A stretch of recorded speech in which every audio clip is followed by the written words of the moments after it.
Salut à tous, la team OL, ton même show pour Lyon Fan TV. Très heureux les gars de vous retrouver pour une nouvelle vidéo. J'espère que vous allez bien en ce début de semaine. Vous avez l'impression que je ne quitte pas cet endroit. Eh bien, vous avez raison, je suis jour et nuit à cet endroit-là les amis. Donc voilà, ne vous inquiétez pas si vous avez l'impression que je suis toujours dans cet environnement-là. Eh bien oui, je suis dans le plus bel endroit de Lyon, à côté de la Part-Dieu. C'est très sympa, d'ailleurs je croise beaucoup de suiveurs de cette chaîne et ça me fait vraiment plaisir. N'hésitez pas, si vous me croisez, on peut discuter football, ça fait toujours plaisir. Avant toute chose, vous en avez l'habitude, on s'abonne, c'est important, on like et on commente. Cette vidéo, c'est pour le référencement, oui, toujours la même chose, blablabla, ben oui, mais c'est comme ça que marche un petit peu le YouTube game et c'est pour que la communauté autour de ces chaînes s'élargisse de plus en plus. Donc merci à vous pour tous ceux qui nous suivent, tous ceux qui ont commencé à nous suivre, bienvenue aussi. Vous êtes sur une chaîne, la chaîne leader sur l'actualité de l'Olympique Lyonnais. On fait des débriefs, on fait des infos mercato, c'est le sujet de cette vidéo. OL Daily, mercato, on parle de toute l'actualité du club et Dieu sait qu'en ce moment l'actualité est riche, pas forcément dans le bon sens, mais voilà, on est là aussi pour vous faire partager nos avis, pour pouvoir entamer le débat, les discussions. C'est très important de pouvoir vraiment s'exprimer sur la situation du club, exprimer tout ce qu'on pense, dans la limite évidemment du raisonnable et de l'insulte évidemment. Voilà, donc ça vous permet aussi de nous donner votre avis, de me donner votre avis. Je le lis avec grand intérêt. Rendez-vous aussi ce soir, ça sera Lyon Fan TV avec le chat. Vous aurez l'occasion de passer en direct avec nous pour pouvoir vous exprimer sur la situation du club. Et je sais qu'il y a beaucoup de supporters ici qui veulent parler de la situation du club qui est préoccupante. On va pas se mentir, on est dans une situation d'urgence, de ce que vous voulez, dites ce que vous voulez là-dessus. Mettez le mot que vous voulez parce que la situation, elle nous préoccupe. Tous les supporters, je crois, me le disent. C'est une situation gravissime. Voilà, on va pas se mentir et on continue à le dire. Bref, John Textor est venu à Lyon, ça je vous l'ai dit hier. Il est venu, il a vu, il n'a pas vaincu encore, mais il a vu tout ce qui se passait dans le club. Il essaye d'apporter sa pierre à l'édifice. Il sait que cela passera peut-être par un mercato réussi, avoir de nouveaux joueurs, pourquoi pas pour mettre une nouvelle dynamique dans ce club. C'est ce que souhaiterait aussi Laurent Blanc. Et il aurait dit à des journalistes de l'équipe qu'il allait s'investir personnellement dans une piste qu'ont validé Bruno Chiroux et Laurent Blanc. Alors hier, je vous disais que j'avais pas trop d'infos. Le journal L'Équipe ou d'autres médias n'ont pas cité de nom, mais certains sur Twitter croient savoir que c'est Michael Olise qui est ciblé. C'est le joueur de Crystal Palace qui a 21 ans. Alors, il a plusieurs nationalités. Alors, il est français, nigérian, anglais. Je me fais attaquer par des hordes de pigeons. Les amis, c'est tout bonnement inquiétant. Et puis, algérien aussi. D'ailleurs, ça avait pas mal buzzé. Il a beaucoup de supporters en Algérie, Michael Olise, parce que, voilà, il pourrait, via, je crois, sa mère, être sélectionné par l'Algérie. Donc, il y avait tout un feuilleton autour de lui pour une sélection avec l'Algérie, même... Patrick Vieira, on lui avait posé la question, etc. Bref, il n'a pas, en tout cas aujourd'hui, il n'a pas donné officiellement son choix. Il est international U21, international espoir de l'équipe de France, appelé par Sylvain Ripoll il n'y a pas si longtemps que ça. Il pourrait participer au championnat d'Europe espoir en 2023, donc là, cette année. Je crois que c'est en juin. Donc voilà, pour l'instant, il est avec les espoirs français et il est surtout à Crystal Palace depuis 2021. Où il a été recruté après une très belle saison en Championship avec Reading, le club de Reading, où il a carrément explosé là-bas, où il a été absolument énormissime.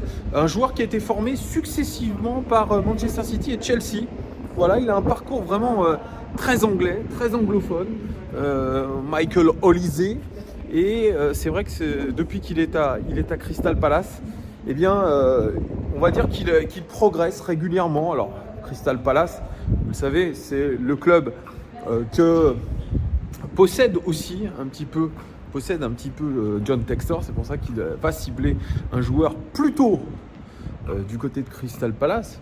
Si c'est évidemment Michael Olise, bon, c'est en tout cas une vraie rumeur en tout cas. Et donc Michael Olise, je ne sais pas comment on dit, a vraiment progressé depuis qu'il est à Crystal Palace. Il découvre la Première Ligue. Alors il n'est pas titulaire indiscutable, même s'il a été titularisé en tant que meneur de jeu contre Chelsea. Ils ont perdu d'ailleurs ce week-end contre Chelsea, les Eagles de Crystal Palace qui végètent à une piètre 12e place en Première Ligue, le club de Patrick Vieira, entraîné par Patrick Vieira.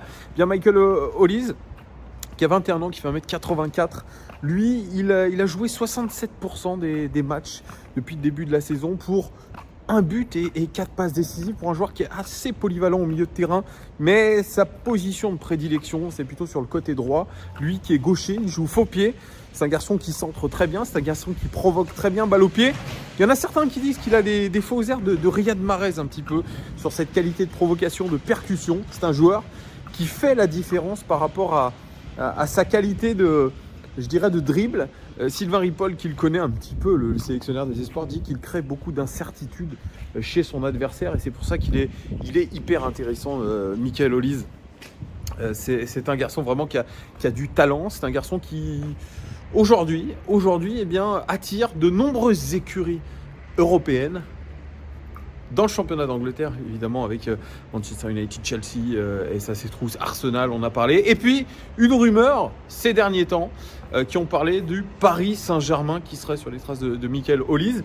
Alors, il aurait une clause libératoire de 50 millions d'euros. Transfer Market lui nous indique 22 millions d'euros pour un contrat qui va jusqu'en 2026. Alors, vous allez me dire, mais que va-t-il faire Michael Olise chez le 9e de Ligue 1 ? Ça, c'est la grosse question. Est-ce qu'il a intérêt à partir chez le 9e de Ligue 1 ? Je vous pose la question. Moi, je ne crois qu'il n'a aucun intérêt à partir de Crystal Palace. Même si Crystal Palace est 12e, il vaut mieux rester quasiment titulaire dans un club de Première Ligue. C'est mon avis. Voilà, c'est le meilleur championnat du monde. C'est là où vous avez la plus belle vitrine. Partir dans un club qui est moribond, dont l'environnement est moribond aussi, et où vous n'avez pas clairement un avenir européen, je pense que il y en a qui me diront, mais à Crystal Palace non plus. Oui, à Crystal Palace non plus, mais il peut partir dans un autre club de Première Ligue et montrer ce dont il est capable. C'est une rampe de lancement, la Première Ligue. Alors, il y a aussi John Textor. John Textor, en tant que copropriétaire de Crystal Palace, peut lui proposer un deal, à savoir un prêt du côté de l'Olympique lyonnais, un prêt avec, je dirais, un beau petit billet à la clé. Ce serait ça qui convaincrait peut-être Michael Olise de signer pour 6 mois jusqu'à la fin de la saison à l'Olympique lyonnais. Je vois pas comment il y aurait un autre montage possible. Il n'y aura pas de transfert sec, mais en tout cas un prêt sans option d'achat, avec un billet significatif pour Michael Olise, à savoir, je pense, garder son salaire assez intéressant à Crystal Palace, plus, je pense, une prime pour partir à l'Olympique lyonnais. Ça sera en tout cas le montage le plus intéressant. Alors, est-ce que c'est réellement ce qui va se passer ? Est-ce qu'on vraiment on est sur les traces de Michael Olise ? On le saura dans les prochains jours, je dirais. Alors, si je regarde les réseaux sociaux, on me dit que c'est pas vraiment une piste crédible.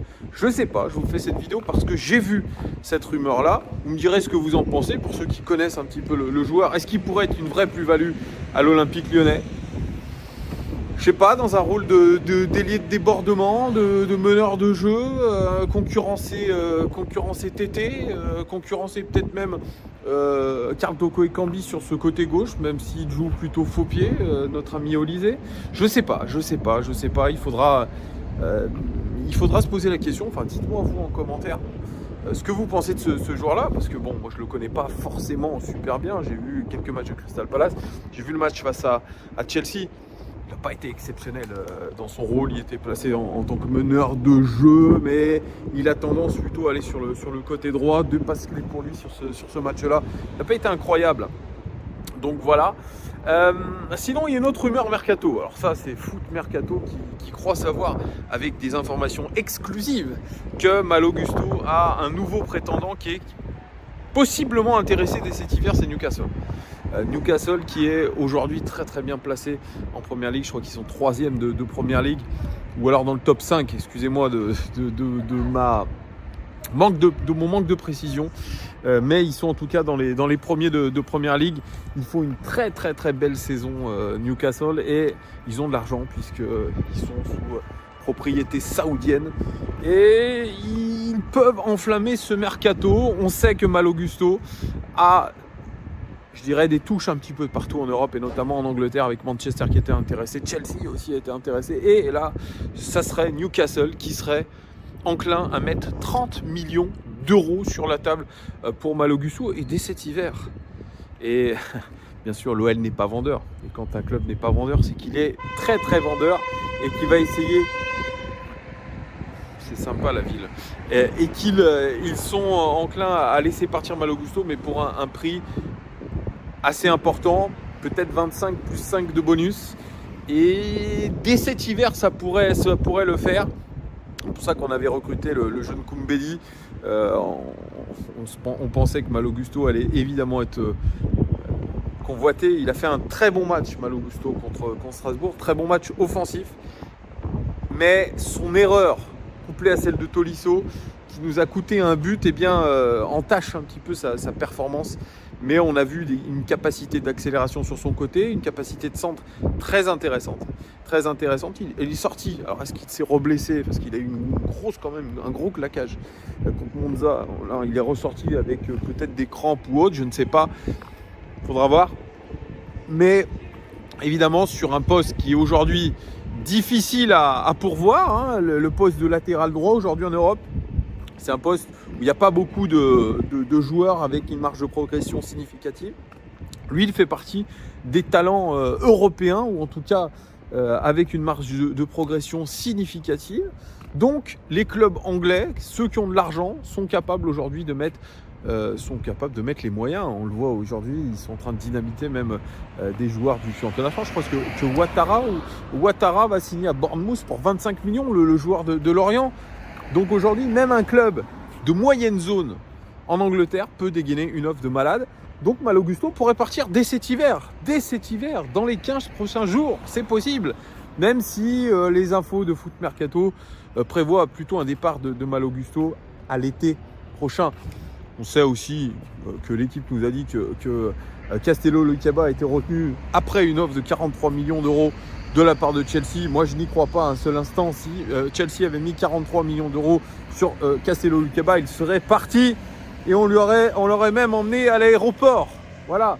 Donc, à l'OL, dans un club qui végète à la 9e place du championnat, avec très très peu, je dirais, de motifs de remontada, eh bien, aujourd'hui, pourrait perdre Malo Gusto pour 30 millions d'euros et quelques, bonus compris. Vous me direz ce que vous en pensez en commentaire aussi d'un possible départ de Malo Gusto vers la Première Ligue et vers Newcastle.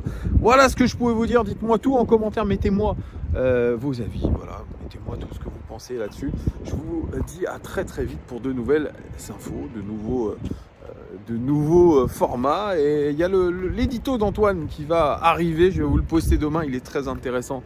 Évidemment, il y en a beaucoup qui attendent l'édito d'Antoine. Il y aura aussi un nouvel épisode d'Acteur ouvert de Giuliano, puisque vous avez apprécié ce format. Et bien, il est en train de pencher sur le deuxième. Et puis ce soir, comme je vous ai dit, on se retrouve pour LFTV Invite le chat.